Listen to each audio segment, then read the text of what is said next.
I've been to Taunton several times already, and among those reasons why we always visit Taunton is the Asian store is located in that place, the nearest Asian store.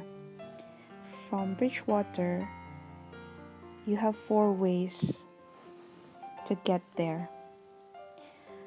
You can ride a train. It will only take you for about 12 minutes to go there, but it costs you £6 to £15.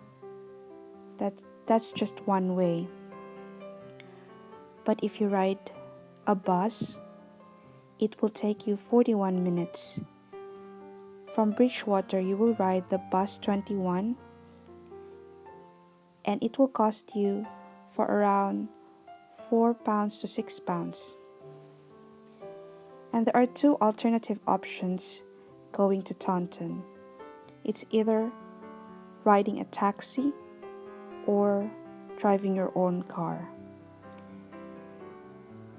It will only take you 15-minute drive, but for a taxi it will cost you around £27 to £32, and for your gas it will only cost you £2 to £4. So I hope you enjoyed this short video about this town called Taunton. It's located in Somerset, southwest of England. Thanks for watching.